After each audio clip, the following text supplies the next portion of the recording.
Class 9th mathematics, ठीक है, कक्षा 9 गणित, जो चैप्टर नंबर 2 है आपका बहुपद, जिसे अंग्रेजी में पॉलिनोमियल्स बोलते हैं, उसे आज हम डिटेल में समझेंगे। और उसके बाद जो आपकी प्रश्नावली 2.1 है उसको हम डिटेल में सॉल्व करेंगे। ठीक है, बहुपद क्या होता है, कैसे बनता है, ये जानना बहुत ज़्यादा ज़रूरी है। तो पहले बहुपद के बारे में सीखते हैं। ठीक है, तो बहुपद के बारे में जानने के लिए हमें पहले जानना पड़ेगा चर क्या होते हैं और अचर क्या होते हैं, क्योंकि चर और अचर के मिलन से ही बहुपद बनता है। ठीक है, चर क्या हो गए हमारे पास, चर हो गए जैसे कि x, y, z, t, u, v, ये सब जो है हमारे पास etc करके लिख दे रहा हूँ, ये सब हमारे चर हुए। अचर क्या हो गए, 2, -3, 100, √3, 1/2। ठीक है, ये सारे जो नंबर्स होते हैं ना, ये हमारे क्या हो गए, अचर हो गए। और ये सारे अचर नंबर कहाँ से आते हैं, वास्तविक संख्या से आते हैं। कहाँ से आते हैं, वास्तविक संख्या से आते हैं। तो बहुपद जो होता है ना, चर और अचर का मिश्रण होता है, मिक्स से बनता है, इनके मिलन से बनता है कोई भी बहुपद। हर एक बहुपद, हर एक बहुपद 3 शर्तों का पालन करता है।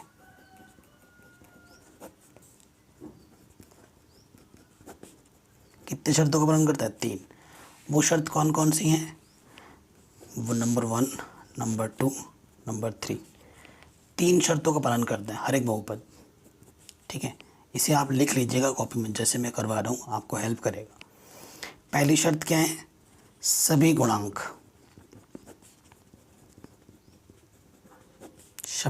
वास्तविक हों। ठीक है, वास्तविक क्या होता है, संख्या, ये सब ये वास्तविक हो, सभी गुणांक वास्तविक होनी चाहिए।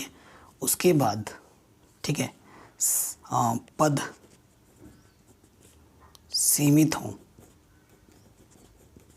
मतलब पदों को हम गिन पाए, इनफाइनाइट ना हो, असंख्य ना हो, पद सीमित होने चाहिए। और चर की जो घात होगी, जैसे x है, x की जो घात होती है, पावर होती है, चर की घात प्राकृतिक संख्या हो,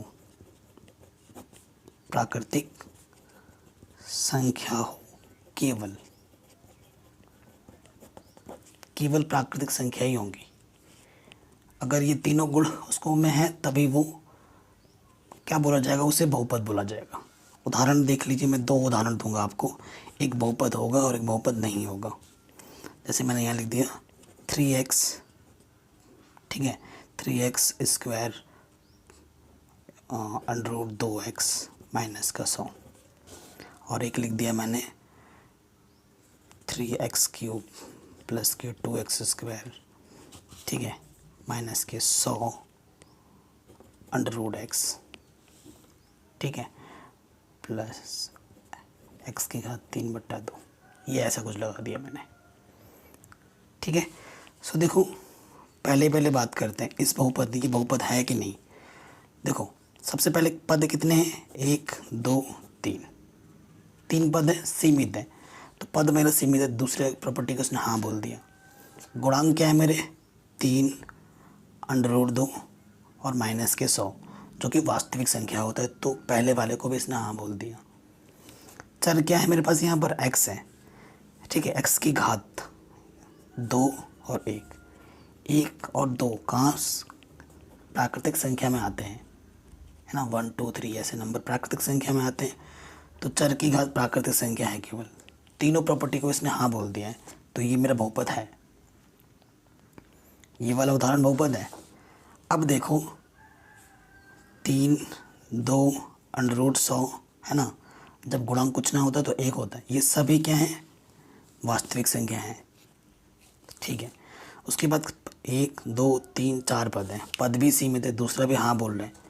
लेकिन जो हमारे पास देखो, ये 3 है घात, क्योंकि ये मेरा चर है x, इसकी घात 2 है, चलो ठीक है, ये तो भैया प्राकृतिक संख्या है। परंतु अंडर रूट का मतलब क्या होता है, घात में 1/2। 1/2, 3/2, ठीक है, दशमलव, घात में ये सब नहीं आना चाहिए। घात में सिर्फ क्या आएगा, प्राकृतिक संख्या आएंगी, 1 2 3 4 5 ऐसे नंबर आएंगे। कभी भी बट्टे में हो, माइनस का 1/2 हो, प्लस का 1/3 हो, कुछ भी हो, बट्टे में कुछ भी आएगा, प्लस का माइनस का कुछ भी हो, तो वो कभी भी बहुपद नहीं होगा। तो ये बहुपद नहीं होगा। जैसे मैंने ये लिखता है, 1 के बट्टे में अगर मैं x+5 लिखूं तो ये भी बहुपद नहीं है। अगर संख्या के बट्टे में आ रहे हैं वो भी बहुपद नहीं है, क्योंकि इसकी घात 1 होगी, ऊपर जाके ये घात क्या हो जाएगी, माइनस में, और घात माइनस में नहीं लिया जाएगा, क्योंकि घात क्या होनी चाहिए, प्राकृतिक संख्या होनी चाहिए। ठीक है, ये चीज़ है। तो बहुपद क्या होता है क्या नहीं होता है मैंने आपको बता दिया। ठीक है, चर क्या होते हैं, चर अचर क्या होते हैं। अब हम बात करेंगे घात। घात क्या होते हैं। घात को अंग्रेजी में बोला जाता है डिग्री। कई बच्चे सोच रहे हैं सर तुरंत हम प्रश्नावली कर लेते हैं। अरे प्रश्नावली में क्वेश्चन फिर रटोगे आप, समझोगे नहीं, और चीज़ें एक बार समझ में आ गई तो हर एक क्वेश्चन आप आराम से कर लोगे, आराम से, चाहे वो एनसीईआरटी का हो या कहीं बाहर से भी क्वेश्चन आ जाए वो भी कर लोगे। ठीक है, घात क्या होती है, जो भी आपको व्यंजक दे रखा होगा, व्यंजक का अधिकतम पावर। ठीक है, अगर घात, यदि घात 1 होती है ना तो उसे बोला जाता है रैखिक। क्या बोला जाता है, रैखिक। घात 2 होती है तो उसे बोला जाता है द्विघात। द्विघात बहुपद है, हाँ बहुपद आएगा तो बहुपद लगा देंगे।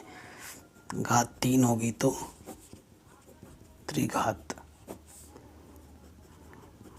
घात 4 होगी तो, ठीक है, चतुर्थ घात। और घात अगर 0 होगी, ठीक है, घात 0 होगी तो उसे बोला जाता है, ठीक है, अगर घात 0 होगी तो उसे बोला जाता है अचर बहुपद।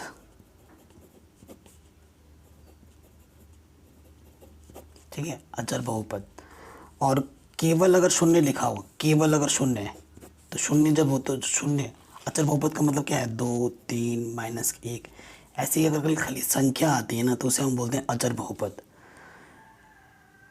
अगर केवल शून्य आता है तो इसका घात भी 0 ही है, कितना है, 0 है, लेकिन इसे क्या बोला जाता है, शून्य बहुपद, इसका स्पेशल नाम है। ठीक है, तो मैं आपको हर एक चीज़ डिटेल में समझा रहा हूँ, तो ये सब चीज़ें समझ में आ गई। ठीक है, अच्छा, प्रश्नावली 2.1 में आ जाऊँ।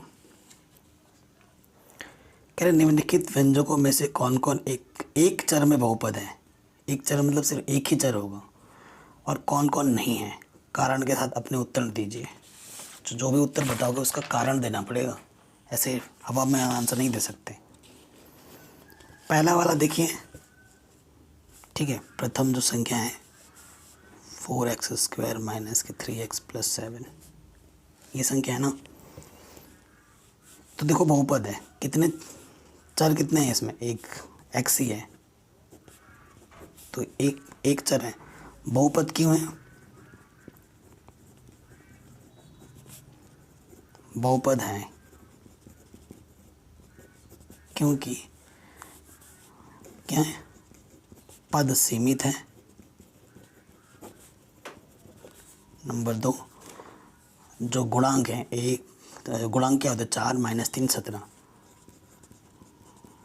गुणांक ब्रैकेट में लिख दो, 4 - 3 7 वास्तविक संख्या है।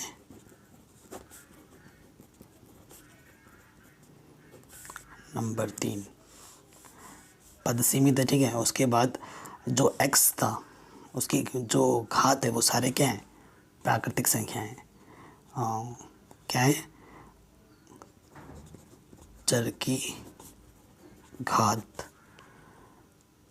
प्राकृतिक संख्या है।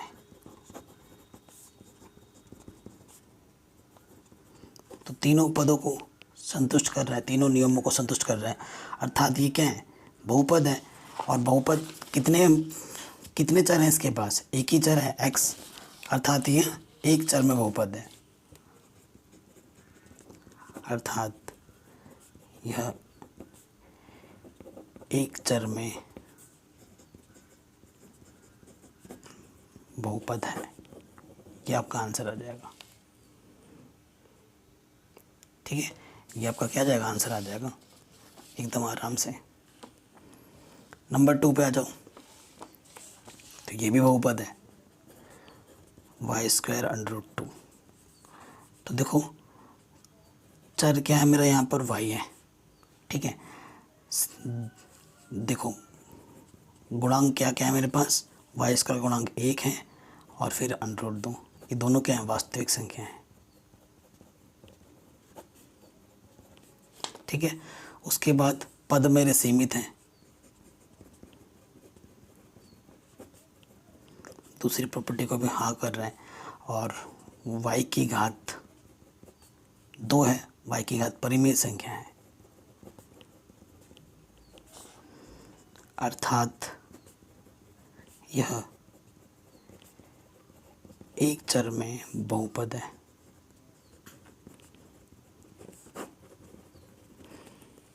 ठीक है, यह एक चर में बहुपद है। उसके बाद देखो ये नहीं है, ये वाला नहीं है। क्यों नहीं है, √ का मतलब क्या होता है, घात में आधा। ठीक है, तो लिखेंगे चूंकि t की घात प्राकृतिक संख्या नहीं है,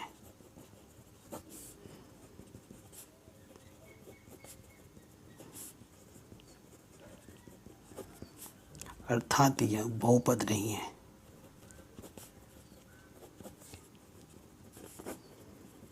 प्राकृतिक संख्या क्या होती है, 1 2 3 4। किसी भी एक नियम को अगर मना कर देता है तो वो बहुपद नहीं होगा, सीधी सी बात है ना। उसके बाद देखो चौथा भी नहीं होगा, क्योंकि y बट्टे में आ गया है, 2 के बट्टे में y है, क्योंकि y की घात प्राकृतिक संख्या नहीं है, अर्थात ये बहुपद नहीं है। पांचवा वाला बहुपद है, लेकिन इसमें एक पद नहीं है। इसमें कितने पद हैं, मतलब कितने चर हैं, 1 2 3 चर हैं। x की घात 10, y की घात 3, t की घात 50। ये एक बहुपद है, परंतु इसमें 3 चर हैं। कौन कौन से, x y t। तो हमें एक चर के लिए बताना है कि एक चर में बहुपद कौन सा है। तो इसमें 3 चर हैं, तो ये 3 चर वाला बहुपद है। अगले वाले प्रश्न में आ जाऊं। कह रहे निम्नलिखित में से प्रत्येक में x² का गुणांक लिखिए। x² का गुणांक लिखना है। बहुत ही सरल क्वेश्चन है। देखो गुणांक, पहले वाले में x² का गुणांक को ऐसे लिख रहा हूँ मैं। x का गुणांक कुछ नहीं है तो प्लस का 1 है। नंबर 2 x² का गुणांक, ठीक है, माइनस के 1 है। नंबर 3 कितना x² का गुणांक, π/2 है ना। और इधर x² का गुणांक, x² का पद ही नहीं है, तो जब पद नहीं है तो गुणांक क्या होगा, 0। ये हमारे आंसर आ गए। ठीक, अगला क्वेश्चन क्या है, 35 घात के द्विपद का और 100 घात के एक पदी का एक उदाहरण दो। 35 घात की द्विपद, जिसकी घात 35 होनी चाहिए और 2 पद होने चाहिए उसमें। तो 35 घात x की घात 35 लिख दो और इसमें 2 पद होने चाहिए, 1 2 +2 कर दिया। ठीक है, फिर बोला 100 घात का एक पद, यहाँ पे लिख दिया मैंने 5, x की घात 100 लिख दी। 100 घात का एक ही पद होना चाहिए, तो ये एक ही पद है आंसर। ठीक है, अब बताना है कि इसमें कितने बहुपद है, बहुपद की घात कितनी होगी। तो बहुपद की घात निकालने का जो तरीका है, सबसे बड़ी घात देखनी है अगर बहुपद है तो। देखो चौथा का पहला, x की घात कितनी है, 3 है, तो घात कितनी होगी, 3 होगी। और सिर्फ घात बताना है। नंबर 2, y की अधिकतम घात कितनी है, 2। ठीक है। नंबर 3, t की अधिकतम घात कितनी है, कुछ नहीं तो 1, घात 1। और जब सिर्फ संख्या लिखी रहती है, सिर्फ संख्या के लिए घात क्या होती है, 0। अगर सिर्फ संख्या लिखी रहेगी तो संख्या की घात कितनी होती है, 0। तो 3 लिखा हुआ है तो इसकी घात कितनी है, 0 है। फिर बोल रहा है बताइए कि निम्नलिखित बहुपदों में कौन कौन बहुपद रैखिक हैं, कौन द्विघाती हैं और कौन त्रिघाती हैं। ठीक है। तो बात करनी है कि कौन सा रैखिक होगा, कौन सा क्या होगा। बहुत इजी है। पहला वाला x² + x, तो इसमें घात कितनी है, 2 है। अतः यह द्विघात बहुपद है। ठीक है, ये द्विघात बहुपद है। नंबर 2 पे आ जाओ, x - x³, घात कितनी है, 3। तो ये कौन सा बहुपद है, त्रिघाती है बहुपद। ठीक है। नंबर 3 पे आ जाओ। तीसरा क्या है मेरे पास, तीसरा है मेरे पास y + y² + 4। तो अधिकतम घात कितनी है, 2 है। तो ये क्या होगा, द्विघात बहुपद। ठीक है, ये द्विघात बहुपद हो जाएगा। चौथे में आ जाऊँ, 1 + x, तो x की घात कितनी है, 1। तो ये 1 पे क्या होता है, रैखिक बहुपद। पाँचवें में 3t, t की घात कितनी, तो 1 है। तो घात कितनी है, 1। तो ये कैसा बहुपद है, रैखिक बहुपद। ठीक है। छठा क्वेश्चन, r², r की घात कितनी है, 2 है। तो ये कैसा बहुपद है, द्विघात बहुपद। ठीक है। फिर लास्ट 7वां क्वेश्चन, 7x³, तो घात कितनी है यहाँ पर, 3 है। तो ये कैसा बहुपद है, त्रिघाती है बहुपद। तो ये हमारे सारे आंसर्स आ गए। तो इस तरीके से ये प्रश्नावली हमने पूरी कर ली। ठीक है। नेक्स्ट वीडियो में हम नेक्स्ट प्रश्नावली करेंगे और टॉपिक आएगा बहुपद के शून्यक। आशा करता हूँ ये आपको समझ में ज़रूर आया होगा। अगर वीडियो अच्छी लगी हो तो लाइक शेयर ज़रूर करें। प्लेलिस्ट पे सारे वीडियो की लिंक्स मिल जाएंगी और डिस्क्रिप्शन में भी लिंक डाल दूँगा। क्लास 10th की मैथमेटिक्स ऑलरेडी मैंने हमारे चैनल पे करा रखी है।